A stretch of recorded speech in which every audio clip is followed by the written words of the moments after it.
En 1966, Mao Zedong proclama la revolución cultural. Pretende una nueva forma de comunismo, más radical y abarcador que nunca. Solo algunos pocos europeos se encuentran en China en ese momento. ¿Cómo experimentan este movimiento desde adentro?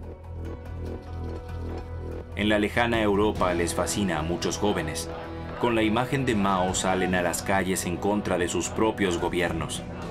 Muchas veces mitificada en Europa, en China sigue siendo un tabú. ¿Cómo fue realmente la gran revolución cultural proletaria?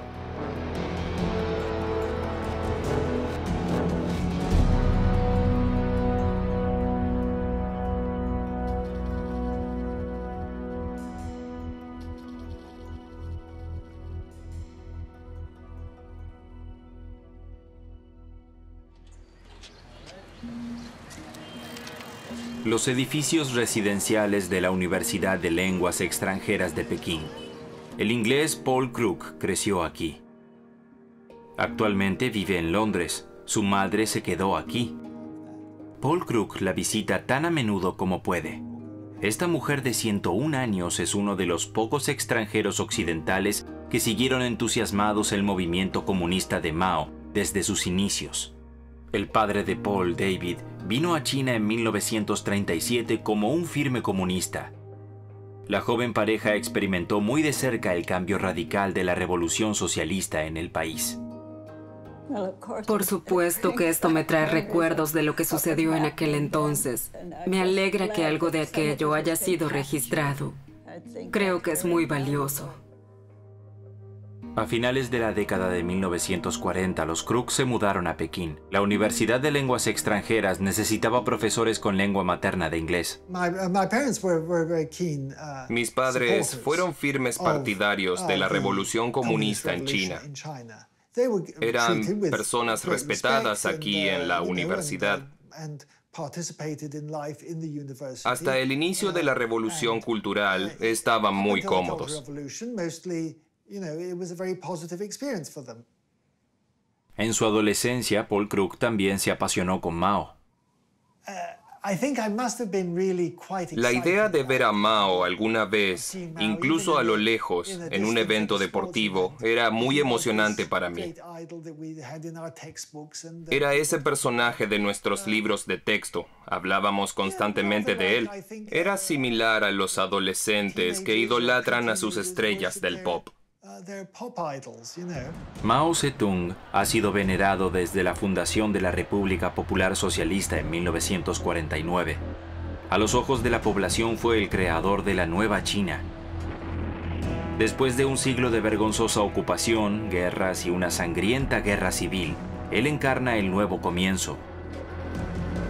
Por primera vez desde el antiguo imperio, China volvió a ser independiente. El carismático Mao es la gran figura comunista a la que las masas aclaman.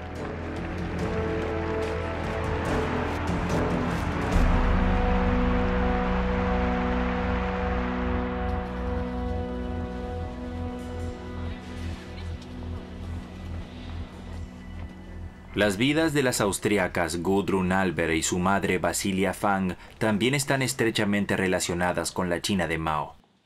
En 1951, la madre de Gudrun, Basilia, emigró a China con su hija de 3 años en aquel momento.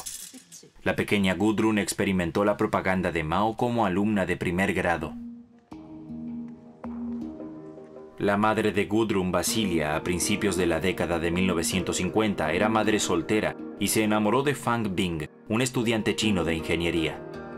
Como experto en metales, después de su boda quiso ayudar a industrializar China. Convenció a su esposa tirolesa de acompañarlo al país exótico de ese entonces. De África sabíamos algo, pero de China nunca había oído nada. Estaba muy lejos. De alguna manera eso no me molestaba en absoluto. Gudrun Albert creció con 2 medios hermanos en Shenyang, al norte de China. Pronto hablaría solo chino. Gudrun siempre se sintió china. Si alguien le decía que era extranjera, se enojaba. Lo peor para ella era que tenía el cabello rubio. Si hubiese tenido el cabello negro, no habría llamado la atención.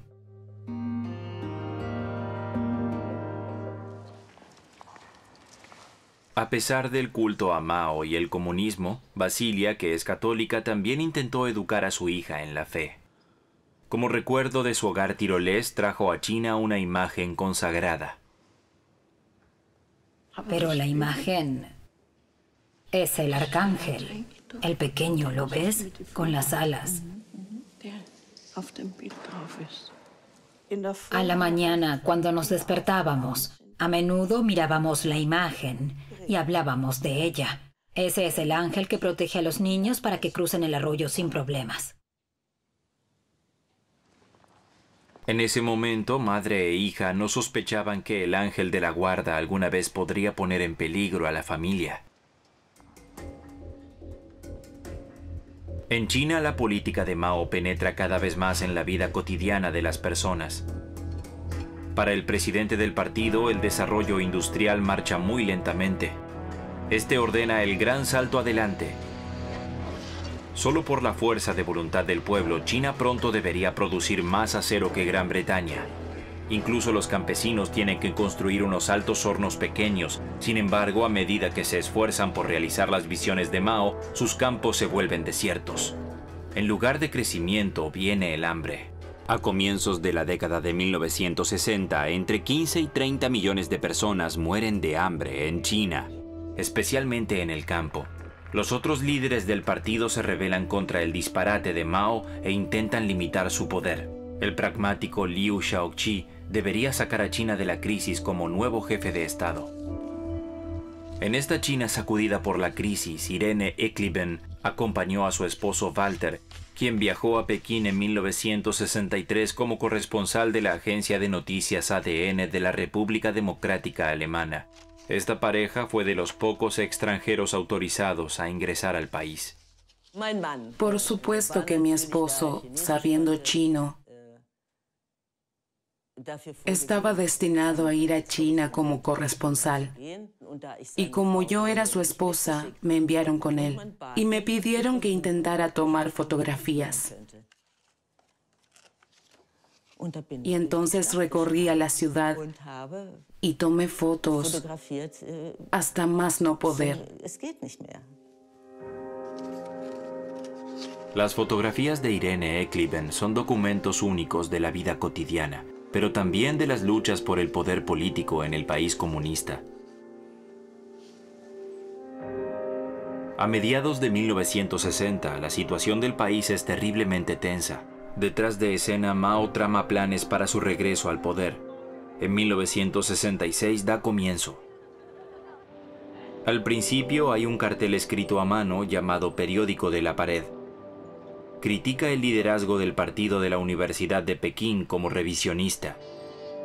Mao dirige el ataque a sus oponentes internos. En todas partes habría burócratas que querrían regresar al capitalismo. El pueblo debería desenmascarar a este tipo de enemigos de clase y su pensamiento burgués con carteles. Y entonces algunos estudiantes comenzaron a colocar carteles en las aulas y pasillos que criticaban el contenido de la enseñanza. Irene Ekliben fotografió los carteles. Entonces escribir un periódico en la pared significaba ser leal al viejo líder Mao, que seguía siendo venerado entre el pueblo. Los insultos contra el jefe de Estado, Liu Shaoqi, se volvían cada vez más fuertes. Estaban colocados por todas partes. Les daba absolutamente lo mismo, ya sea en el relojero, en una gran tienda, en el hermoso hotel de Pekín. Estaban en todas partes, y si tenían mala suerte, hasta en sus espaldas.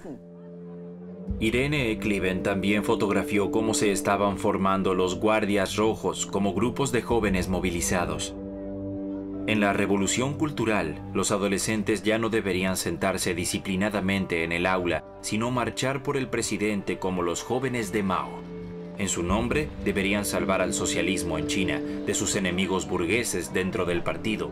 Una comisión honorable. Y muchas personas de nuestra clase tenían esas bandas de los guardias rojos. Y entonces hicieron una lista. Quien pertenecía a una buena familia, campesinos, obreros, soldados y funcionarios políticos podían recibir de inmediato estas bandas. Pero el padrastro de Gudrun era un intelectual chino. A ella no se le permitió participar. Entonces fui a casa. Hablé con mi madre sobre qué hacía la abuela en Tirol. Sí, ella era campesina. Al día siguiente, fui a la oficina de la policía de inmigración y dije que quería una confirmación de que mi abuela era campesina. Y entonces escribieron de inmediato: bueno, usted proviene de una familia de campesinos. Y así Gudrun Alber se convierte en la única austríaca de los Guardias Rojos, una joven soldado de Mao. Como millones de adolescentes, agita el librito rojo con las palabras del presidente. Mao envía a sus Guardias Rojos a una guerra de símbolos. Llama antisocialistas a las tradiciones y cultura chinas y autoriza su destrucción. Para los jóvenes, esta es una aventura. Asaltan templos y palacios y destruyen y cubren las antiguas imágenes. En junio de 1966, Mao incluso cierra escuelas y universidades. La revolución cultural se convierte en una emoción en la vida de los adolescentes. En ese momento, creo que todavía no tenía ni siquiera 18 años. Y eso representaba ser libre. Todos éramos libres. Podíamos andar por todas partes y criticar. Como era verano, íbamos a menudo a nadar. Yo solo sentía la libertad. En el otoño de 1966, Mao recibe a sus Guardias Rojos 8 veces en grandes desfiles en Pekín. Mao llama a los jóvenes a que se alcen contra la élite presuntamente capitalista del partido y sus símbolos culturales, especialmente contra su oponente político, Liu Shaoqi. Las imágenes de propaganda de China y las consignas de un socialismo vivo y capaz de defenderse que no se ahoga en la burocracia fascinan a la izquierda de Europa. Así que ese era el paraíso en la tierra, aunque por supuesto que este paraíso era de una lucha constante. Por ejemplo, yo estudiaba en Viena y no se nos había ocurrido ni en sueños tener simpatía por el comunismo soviético. Bratislava estaba muy cerca, a 60 kilómetros de Viena. Por supuesto que todos estuvimos allí, conocíamos cómo eran las condiciones en Praga, eran un horror. Ninguno de nosotros quería eso. Karl Peter Schwarz es hoy corresponsal en Europa del Este del periódico Frankfurter Allgemein. En 1970 se unió a un grupo maoísta de la Universidad de Viena. Esa frase en aquel entonces nos gustaba mucho. La rebelión está justificada, donde sea. Está justificada en sí misma y es la esencia del revolucionario. Y para nosotros, esa era la revolución cultural. En protesta contra la guerra de Vietnam de los Estados Unidos, muchos estudiantes de Europa Occidental simpatizaron con la izquierda. Mao se convierte en un ícono de la resistencia al imperialismo y la rebelión de los jóvenes. Con las consignas de la Biblia de Mao, alzan su voz contra las élites anticuadas de la generación de la guerra y sueñan con un mundo más justo. En Francia, la izquierda maoísta se vuelve particularmente popular. Algunos jóvenes están completamente comprometidos con la revolución maoísta. Danielle Palou es contratada en una fábrica textil y trata de incitar a los otros trabajadores a la resistencia. La inspiración viene de China. No podíamos imaginar algo mejor que ir a China personalmente y ver lo que sucedía allí.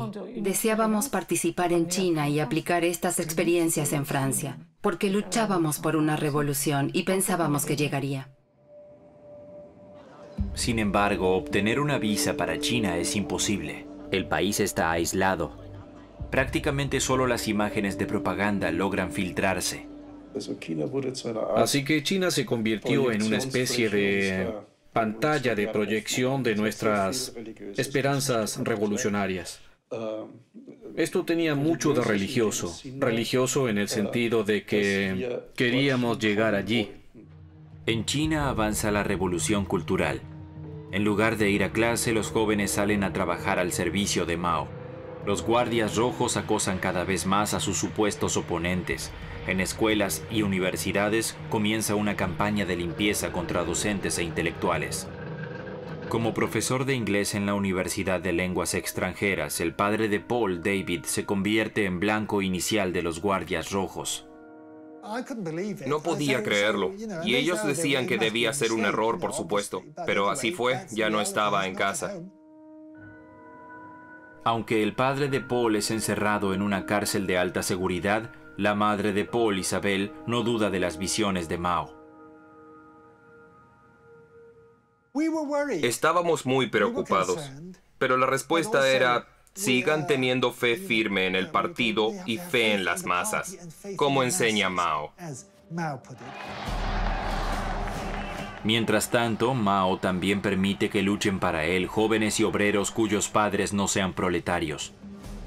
Diferentes grupos luchan por la supremacía. Todos quieren demostrar que su lucha por Mao es aún más radical. En todas partes desenmascaran a presuntos enemigos de clase. En grandes reuniones confrontan a los acusados con sus presuntos delitos.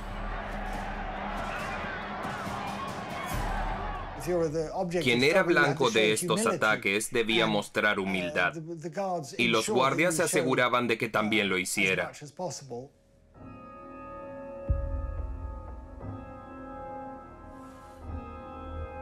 Mientras su padre está en la cárcel, Paul, de 13 años, comienza a dudar. La gente gritaba fervientemente consignas e insultos contra los acusados, y yo tenía la sensación de tener que participar. Pero al mismo tiempo, algo en mí se resistía porque era muy cruel.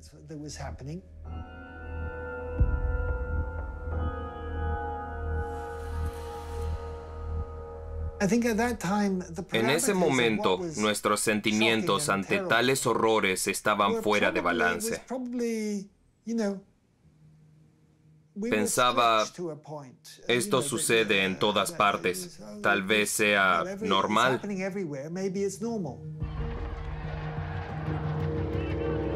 De camino a las reuniones, los supuestos contrarrevolucionarios son mostrados públicamente en camiones. Irene Ekliben también toma fotografías. Sus fotos son algunos de los pocos testimonios de esta práctica. En el medio, una mujer con un enorme saco de azúcar en la cabeza. Se veía como las brujas de los cuentos de hadas alemanes y europeos. Es la proscripta. Era aterrador, realmente aterrador.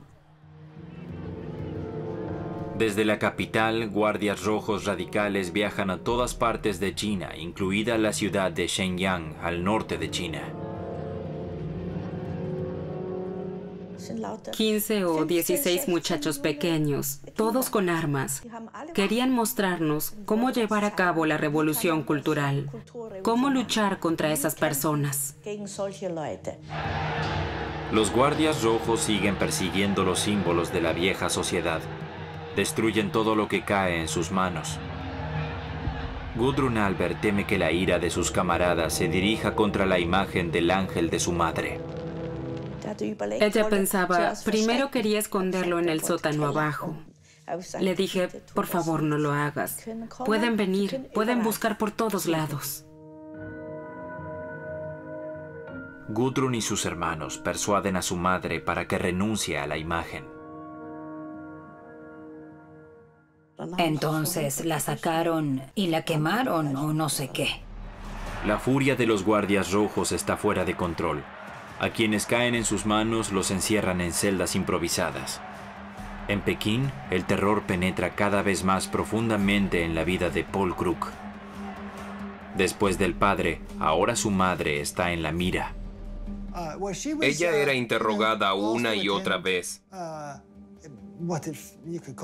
para descubrir la verdad acerca de mi padre y también acerca de su propio papel. Los interrogatorios eran interminables. Finalmente, Isabel Krug tampoco pudo volver a su casa por la noche. Ella no esperaba estar fuera por mucho tiempo, pero al día siguiente vinieron y pidieron su cepillo de dientes, y después otras cosas, y así poco a poco comprendimos que ella no volvería tan pronto. La revolución cultural paraliza el país. En todas partes reina el caos y el terror. A finales de 1968, Mao toma medidas. Ordena a los guardias rojos que abandonen las ciudades y que vayan al campo a trabajar allí. Eufóricos, cerca de 20 millones de jóvenes se ponen en marcha. Se les dice que deben aprender del espíritu revolucionario de los campesinos.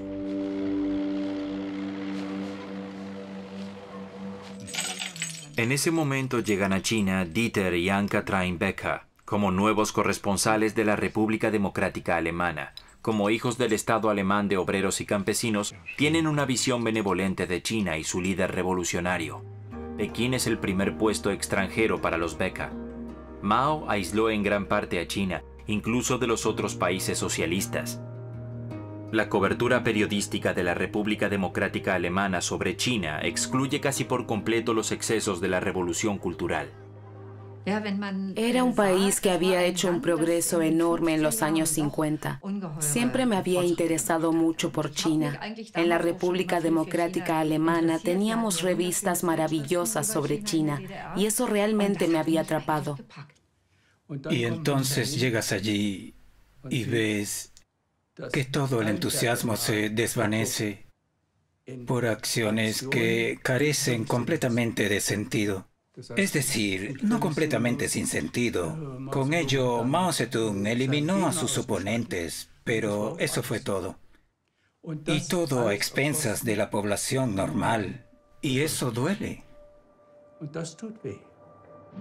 Sin embargo, los Becker también son testigos en China del comienzo de una nueva era. Después de años de aislamiento, Mao se abre precisamente a Occidente. El presidente estadounidense Nixon llega a Pekín en enero de 1972, un acontecimiento político. Eso fue una apertura. Comenzaron a tener relaciones diplomáticas con la República Federal de Alemania. Era ese tiempo. Y China se volvió más cosmopolita. Antes estaban aislados. Al reunirse con Nixon, Mao, de 78 años, inicia una apertura cautelosa de su país. Ahora también los seguidores de Mao en Occidente por fin pueden viajar personalmente a China. Cuando escuchamos que tal vez podríamos realizar un viaje a China como un grupo de mujeres para ver allí la liberación de las mujeres, esa fue una aventura absoluta. Sin embargo, Daniel Palou tiene una hija pequeña, Isabel, que solo tiene 3 meses.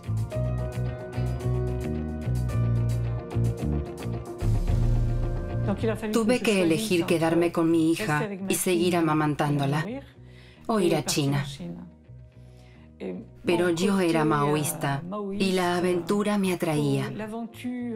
Fue difícil, pero dejé a mi hija con su padre y viajé a China. A partir del verano de 1971, los partidarios de Mao de Europa son los primeros en obtener una visa para visitas amistosas socialistas a la República Popular.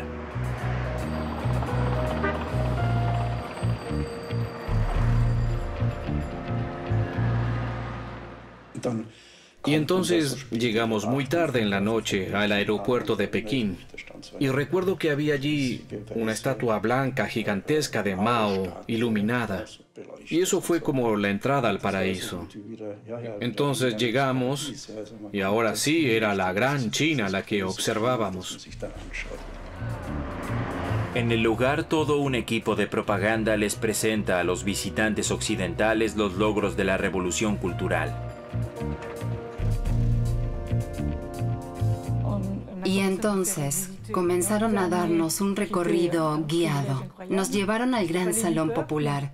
Ese fue un honor increíble. Esa fue nuestra llegada a China. Cantamos la Internacional, levantamos el puño y nos emocionamos hasta las lágrimas. Fue muy emotivo. Éramos un grupo de admiradoras en China. La felicidad total.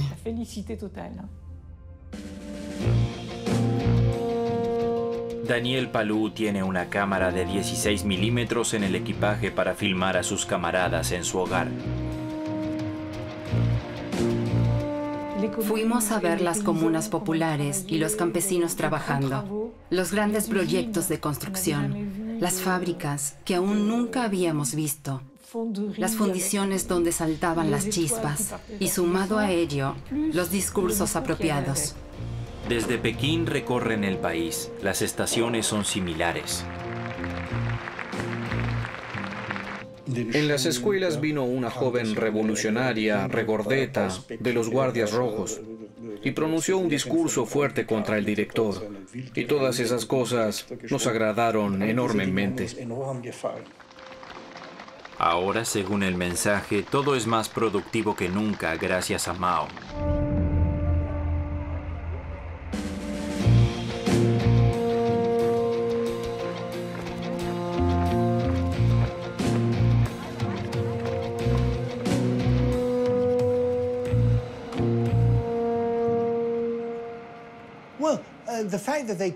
El hecho de que vinieran estas personas confirmó nuestra creencia de que China era un lugar de peregrinación. Pero al hablar de estos creyentes extranjeros que venían a conocer la cuna de la Revolución China, entonces confirmábamos nuestras sospechas. Bueno, son bastante ingenuos. Los viajes de los visitantes están planificados al mínimo detalle. Las exploraciones por cuenta propia no son bienvenidas. Por supuesto que no veíamos el horror. No vimos cómo las personas eran ejecutadas, golpeadas y colocadas en picotas, sino que fue como un viaje a través de la Peking Review, la revista, sí. Y allí veíamos esas imágenes. Y esas imágenes nos emocionaron y vimos cumplido lo que habíamos imaginado. Tampoco queríamos ver otra cosa. Queríamos la confirmación de que era bueno. Daniel Palou permanece en el país con su grupo de mujeres durante casi 2 meses. En Shanghái tiene una estancia de 1 semana. Daniel Palou quiere filmar la vida cotidiana de las personas en la China revolucionaria para sus camaradas en Europa. Los guías chinos han elegido un barrio adecuado. Así que fuimos a un mercado. La gente se agolpaba allí, con peces vivos en sacos, con verduras, carne y aves. Había de todo. Y filmamos eso. Era fantástico. Luego volvimos al hotel. Pero olvidó uno de sus rollos de película en el mercado. A la mañana siguiente volvió a buscarlo. Cuando volvimos al mercado, todo había desaparecido. No había ni una persona y estaba completamente vacío. No había ni siquiera una zanahoria para comprar, nada. No había nadie. Esta es la realidad en el imperio de Mao. El caos y las fallas de la revolución cultural han llevado a China al borde de la ruina. La gente tiene que hacer fila durante horas para adquirir lo básico, y millones de supuestos enemigos de clase todavía siguen encerrados. También los padres de Paul Krug en Pekín. El joven y sus hermanos tuvieron que arreglárselas solos a principios de los años 70. Aunque los padres de Paul han estado en prisión por años, no han perdido su fe en Mao. Durante su tiempo en prisión, mi padre creía que Mao estaba loco o que sencillamente no sabía lo que estaba pasando. Porque si lo supiera, arreglaría las cosas. En ese momento, Paul Krug y sus hermanos ni siquiera sabían exactamente dónde estaban recluidos sus padres. Un día iba en bicicleta a mi curso de alemán en la Universidad de Pekín y miré hacia arriba y allí, en la segunda ventana del tercer piso, estaba mi madre y me saludó con la mano, detrás de las rejas. Yo le devolví el saludo, pero entonces pensé que no debía hacer esperar al profesor. Y continué. Entonces pude decirle a mi profesor, vi a mi madre. Estaba orgulloso y me sentía obligado a no faltar nunca a clases. Después de la primera impresión, los hermanos lograron filtrarse en la celda de detención de la madre y hablar con ella.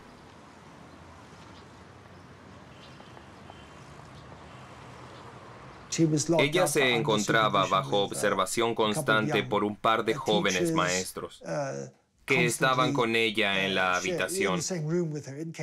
Ella creía que era porque querían evitar que se hiciese daño. Así que se encontraba bajo estricta vigilancia. La vida de Paul Krug y sus padres pende de un hilo como la de millones de chinos. Hay una innumerable cantidad de personas encerradas. Muchas de las personas de la misma edad de Paul todavía están en el campo o trabajando en fábricas. La mayoría de las universidades aún están cerradas. Para mí, vivir así en China es muy duro.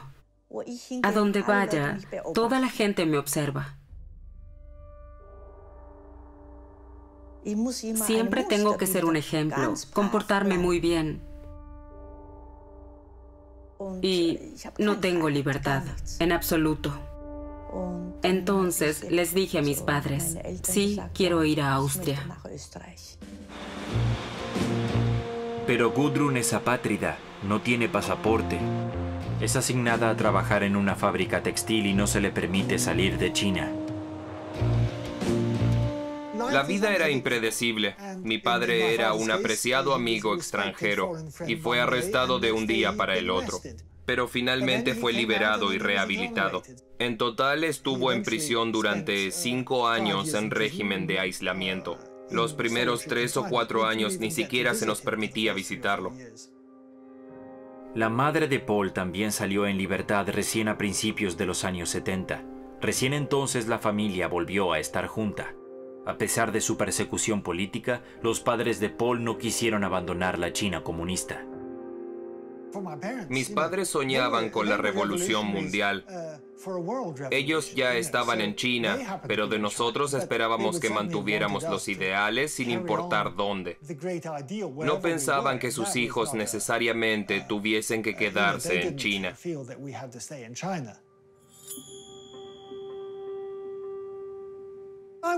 Quería ver el mundo con mis propios ojos y no quería vivir bajo reglas tan estrictas. Creía que en Occidente sería mucho más libre. En la estación de trenes de Pekín, Paul se despide de su familia.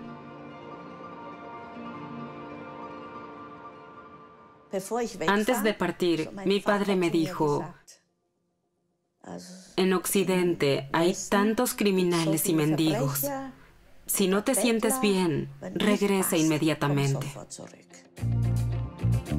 Los periódicos chinos también reportan terribles condiciones en Europa. El capitalismo está a punto de colapsar.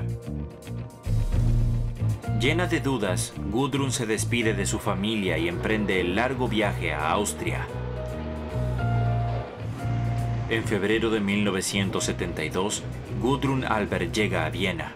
La administración de la ciudad recibe solemnemente a esta repatriada del bloque oriental. Como regalo de bienvenida recibe una cámara fotográfica. Paul Krug abandona China en dirección al sur. Crucé la frontera en tren de Cantón a Hong Kong.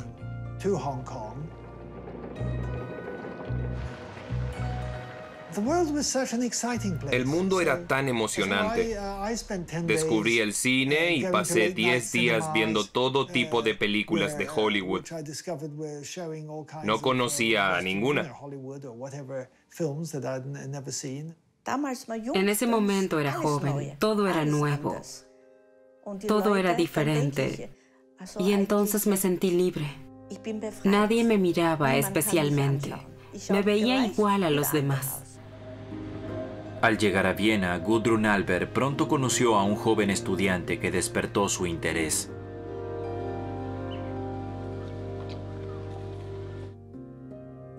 Cuando entonces dijo que venía de China, para mí fue como una iluminación.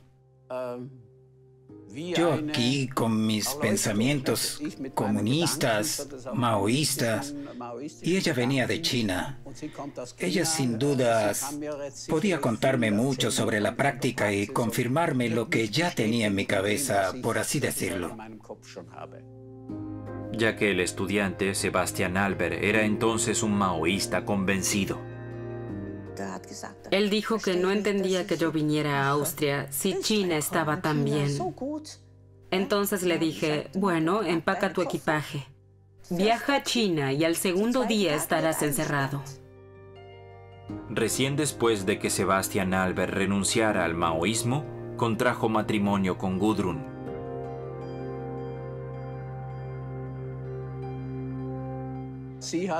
Ella me contó de una manera muy realista lo que había experimentado, lo que sucedía en China. Eso me hizo bajar a tierra. En 1976 muere Mao. Por última vez las masas se reúnen por el gran líder. Con esto acaba también el espanto de la revolución cultural. Muchos millones son perseguidos políticamente. El rival de Mao, Liu Shaoqi, muere en prisión. En total, hasta 1,5 millones de personas pierden la vida. La herencia de la revolución cultural continúa pesando sobre China aún hoy. Una vez calculé, me tomó tanto tiempo liberarme de esa escoria como el tiempo que estuve dentro de ese grupo. Es decir, estuve allí 4 años y en cierta medida necesité 4 años para estabilizarme un poco, reencontrarme. Así que, en general, esa década roja fue una pérdida de tiempo. No me aportó absolutamente nada.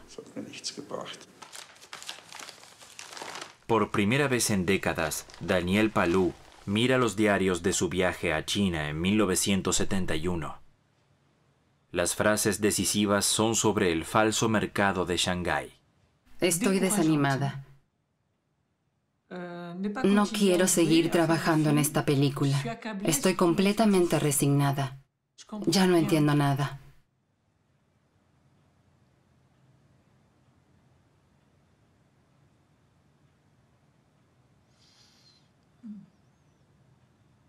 No entiendo nada.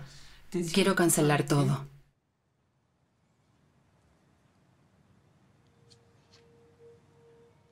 Corten.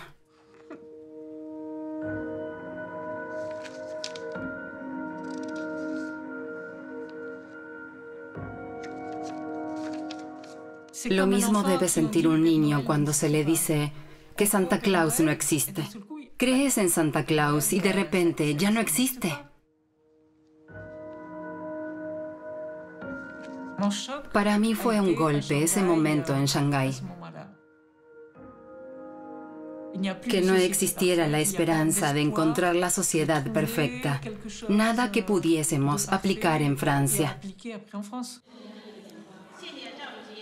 En China aún gobierna el Partido Comunista de esa época. La familia de Paul ya no es perseguida actualmente.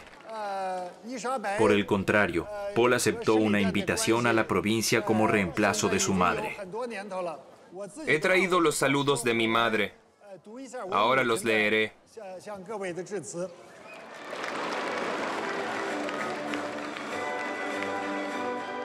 Durante la Revolución Cultural, la madre de Paul estuvo encarcelada como presunta espía. Hoy los herederos de Mao le rinden homenaje por sus méritos como cronistas de la liberación de los campesinos comunistas, Paul Krug ha luchado durante mucho tiempo para sincerarse con estas contradicciones.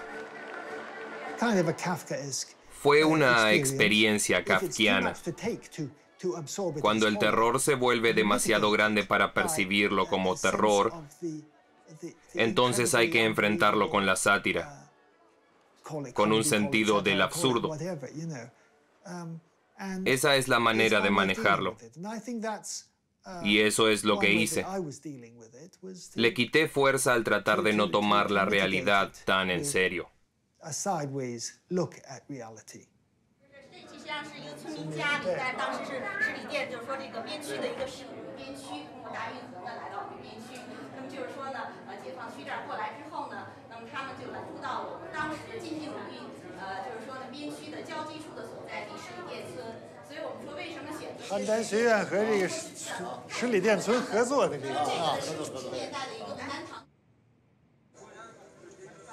Daniel Palou vive hoy en París. Nunca dejó de buscar caminos a un mundo mejor. Recientemente se entusiasmó con el movimiento alternativo Nuit Debout. Jóvenes franceses que se reúnen en la Place de la République todas las noches y discuten sobre la globalización y la justicia social.